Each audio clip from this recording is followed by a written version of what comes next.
There you are. Hi. Coach Phil here. Your number one personal and business coach who helps businesses, entrepreneurs, and leaders to realign their businesses and their teams so that they can make more money, they can have a bigger impact in their industries, and most importantly, be happy entrepreneurs. Ladies and gentlemen, today I want to talk to you about the fatal mistakes that leaders make. Now, this comes out of a series of surveys that we have done over the last, about 5-6 years, where we have looked at the companies that we have worked with leaders who have actually failed. What are those things that they have done that have failed them? And the first thing that we've noticed is that these leaders always fail to create a compelling future. They fail to create a compelling vision. There's the good old adage of, oh, do you have a vision? Yes. What is it? It's some little paper in a wall somewhere which says to be the preferred provider, or to be the preferred supplier, or to be the preferred. And usually, when you ask the people in the organization, they don't actually know what that means. What does preferred mean? Nobody has taken time to actually break it down and say this is what the preferred means. So when you find leaders who have not taken time to really paint that picture and make it come alive for the people, it is inevitable they're going to fail. So number one mistake, ladies and gentlemen, is they fail to create a compelling picture. Number two, ladies and gentlemen, is that they're lousy role models. You know, the good old saying, do as I say, not as I do. It does not work from a leadership point of view. They tell everybody, you got to keep time, they come in late. They tell people, you got to, do what you say you're going to do. They never do what they say they're going to do. They tell people, be courteous on the phone. They're rude on the phone, or they don't do as they say they should do. They tell people, hey, you got to keep your deadlines, but they're not keeping their deadlines themselves. So they're lousy role models. Inevitable, it is going to catch on in the organization. And inevitable, they're going to fail.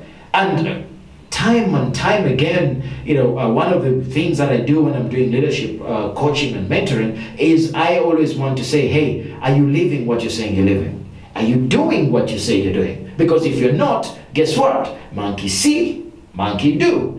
Most of the time, your organization is going to behave the way you behave. And if you're the guy at the top, if you're a lousy role model, hey, they're going to model what you do, and inevitably the results are going to be, you guessed it, poor. Next, ladies and gentlemen, they fail to build talent from the inside.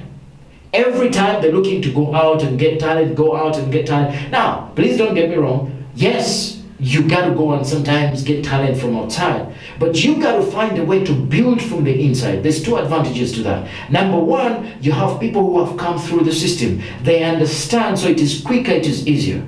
The amount of money that you spend on attracting good talent and then building the good talent, and before even that, advertising to get the talent, is a lot more than if you deliberately create situations where you are developing talent on the inside.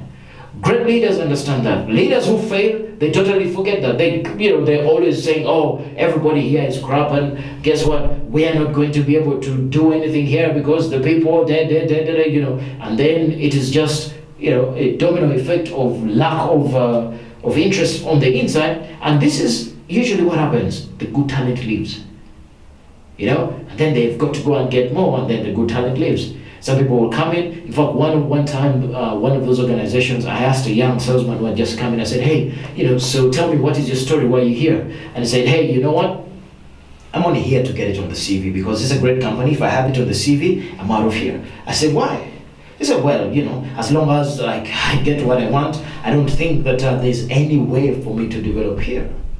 That was an eye-opener for me. I said, whoa, if you're trying to build a great team and a great organization, it's a fatal mistake for you not to be able to develop talent from the inside. Okay? So number four, they have the arrogance and wrong attitude of saying it's my way or the highway. That's right. It's my way or the highway. Now, you might be asking, in this day and age, you would be surprised how many people out there who are meant to be leaders have got that kind of attitude. They, send instructions it's like the God, in the organizations, like what they say, that's it. And if you know me, I will challenge you all the way. And something interesting happens. We rarely get on very well with such people because, I don't believe that it can only be your way or the highway, because that is definitely going to be a recipe for disaster. And sometimes they do it and it becomes so normal to them that they don't realize they're doing it. It is just part of them. Sir, we were thinking that we could do this. No, this is the way we're going to do it. Now, this is what happens. It kills innovation, it kills self-initiative, and it kills the spirit of the team. The team is never ever going to get up and support you when they need to. Why? It is either your way or the highway. And finally, they create silos. There's a classic organization. It was doing well because actually it was not doing as well. The only reason they were still doing well is because they have a product which is a necessity for the people out there. Otherwise, in terms of were they making a bigger impact? No. Why?